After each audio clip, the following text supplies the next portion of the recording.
including probably a few thousand in this room, who will testify that the same Jesus Christ has changed their life. Kyle? Kyle? Your response to any of those inquiries? Are you with me? Okay. I think I would take a stab at the bubbles universe, the multiple universe, the contingency of that. And the real problem with that what you find is that when I put up my argument that the universe came into being, even if it was 17 billion years ago, that leaves too little time to evolve life on the Earth.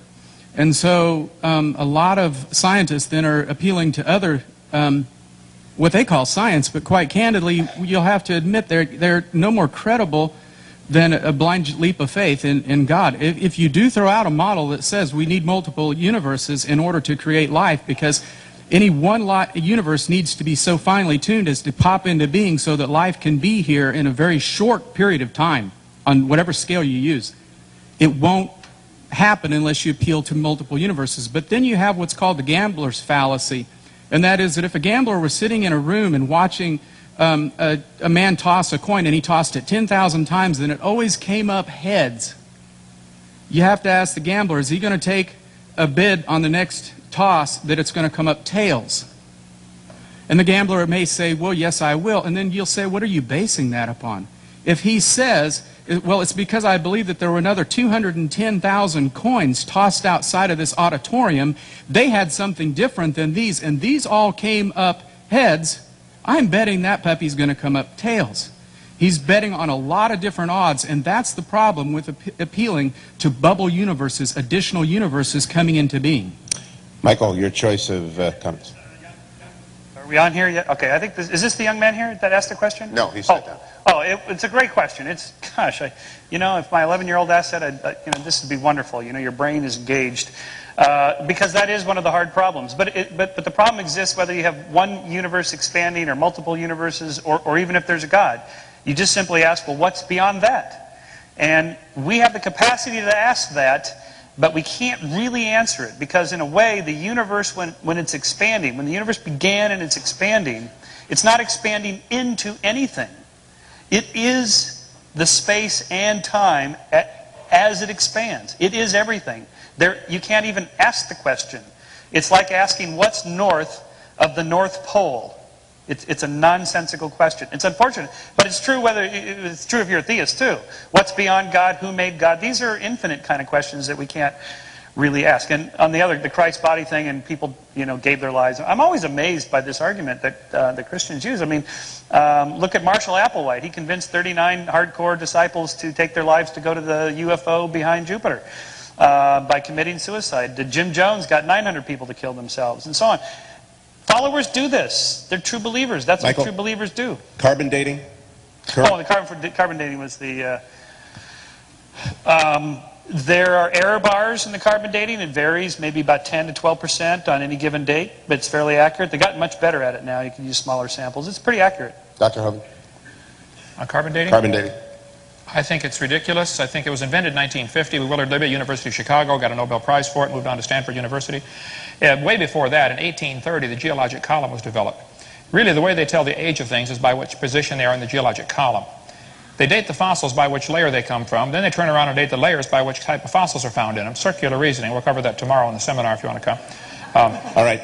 Good enough. 3 questions. Question mostly for Mr. Shermer, but for all 3. What is your greatest motivation for being here, and what do you fear if you wouldn't have shown up today? Okay. Me? Yeah.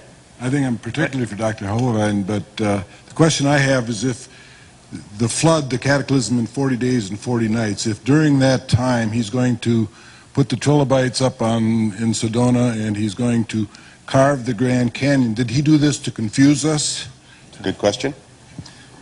Given the various errors that I have experienced in textbooks and, contrary to some comments tonight, and the omissions of contradictory information to the neo-Darwinistic theory, why shouldn't one believe that these textbooks are written more from a philosophical position rather than from a search for truth? Michael, we'll start with you and move left. Okay. Well, we kind of did the why we're here question because I'm curious, like to know. Thought I'd see the city where that has the team that the Lakers just beat last night. Just a gratuitous, just a little, yeah. Hey, but you had us scared for a while there.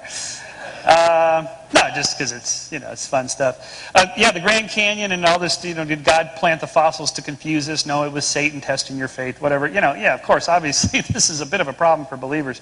What do you make of all this evidence? Errors and omissions in textbooks, I kind of addressed that in my first part of my 10-minute thing. This is a problem, again, not for science. It's a problem for textbook publishing. Scientists weed these things out. You don't see these errors. They get weeded out very quickly. It's the scientists themselves. If you go to an evolution conference, you're not going to find like universal agreement about stuff. You should see these guys going at it. They have all kinds of great battles within evolutionary science. It's really a delight to see. It's nothing like what you think it is. As outsiders, you've never been to an evolution conference. Oh, they must have this sort of uniform religion-like agreement and everything. They don't.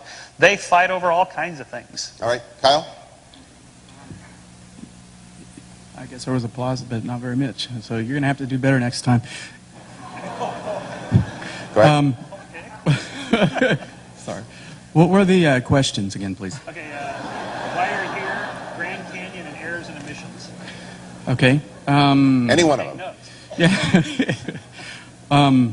Why anybody's here? That was specifically for you. Yeah. Errors and omissions. I think I'm going to have to take a view that goes kind of with Michael's, and that is that you see that knowledge is a construction, that it's a product, that it's a moving target, it's constantly growing. This year, science is going to be something completely different in 200 years. We're going to look back and, I wish I'd put it up there, Jimi Hendrix in bell jeans, blue jeans, or bell-bottom pants and beads and stuff at an afro. Knowledge grows, just like we change in time. That's why I aim for some universals. I don't just say that nature reveals all of truth, that nature, as corrected or understood through the Bible, reveals the truth. So we don't have a complete handle on this. Our textbooks are always going to have errors in them, and we're just going to have to live with that. Dr. Hovind? I will choose the question, did God deceive us with the Grand Canyon, and that Michael Schimmer's statement that this is a problem for believers. If you built a dam across Grand Canyon, get that projector off there if you would, a huge lake would form. These red lines indicate what's called the snow line. Grand Canyon, 200 miles, cut across from the upper right to the lower left. Grand Canyon, the river enters the canyon at 2,800 feet above sea level. The top of the ridge is 7,000 or 8,000 feet above sea level. So, some things to consider about Grand Canyon. Number one, the top is higher than the bottom. Number two, the river only runs through the bottom. Number three, the top is higher than where the river enters the canyon by 4,000 feet. Number four, rivers don't flow uphill. There is no possible way that river made that canyon. Grand Canyon is quite obviously a washed-out spillway from a couple of big lakes called Grand Lake and Hopi Lake. The lakes are gone. The beach is still there. No, God didn't deceive us. I think he left behind incredible evidence that there was a flood, which indicates he judged this world, and he's going to judge it again, whether you like it or not. Thank you, Doctor.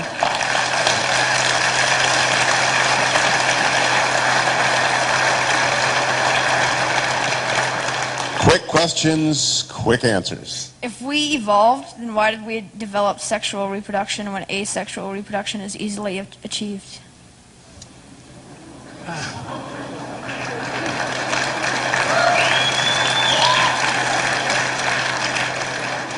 Dr. Sherman, I appreciate you explaining that just because we don't find a natural explanation to things, that doesn't mean that there's a divine explanation.